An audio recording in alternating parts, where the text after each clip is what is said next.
Welcome back. I'm here with Glenn Wagstaff, founder and managing partner of InterVivos, PLLC. Glenn, what would you say to someone who doesn't think that it's necessary to control what happens after they're gone? That's actually something that we get asked quite frequently. A lot of people think that when they're gone, that they don't want to be the dead hand rising up from the grave and controlling their kids or grandkids, right? But the reality is that most people have opinions and they have values that they would want to maintain even after they're gone. For instance, my kids are all young, they're all under 5.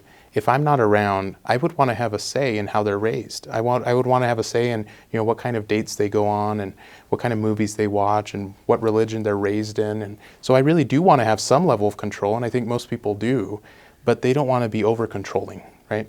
And the interesting thing from a financial standpoint is that the average inheritance lasts less than 7 months. And so if you don't provide some guidelines, it might not actually do what it's intended to do. And the whole reason for leaving an inheritance is to put them in a better position than they would have been in otherwise. Now, the thing that most people tend to think of is how they're going to be remembered when they're gone, what people are going to remember them for. What do you do to help shape that legacy for them? When somebody's gone, they want to be remembered for what they stood for. Part of the planning process, really planning shouldn't be about just assets and what you own. It should be about what you value. So part of the planning process should be providing a statement of those values. If you had 2 minutes to live and you could write down or tell your family, what was important to you and what you stood for and what they should feel is important to them, how they should live their lives, what would you tell them? And most of us never take the time to think that through, but a lot of us, that's the core of who we are and what we would want to pass on. So that's part of the planning process. I often see people in their final moments trying to leave that kind of last memory, but you're saying that you can do that ahead of time. Of course. I mean, the more that you live your life in a way that everybody knows what you stand for, the more likely that your values and your legacy is going to live on after you. But why leave it up to chance? Write it down, put it in the form of value statements, embed it into your planning.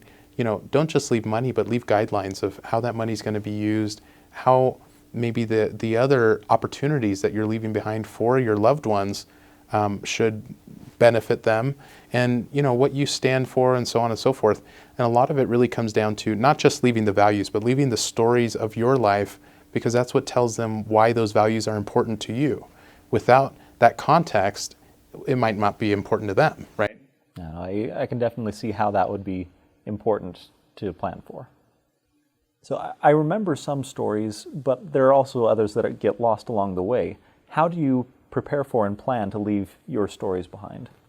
So one of our prized possessions as a family is the recording that we have of my great-grandfather telling his life story. And it's just a recorded interview where, we were in his kitchen and he was telling us about his childhood, about, his working years, about when he had kids and how they were raised and so on.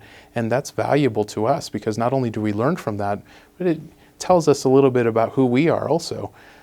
He also wrote down his life story, his personal memoirs, and that's something that everybody in the family was able to get a copy of. Sometimes things can't be left to everybody, but stories, those values, the essence of who you are, those things can be. That's fantastic. Thank you.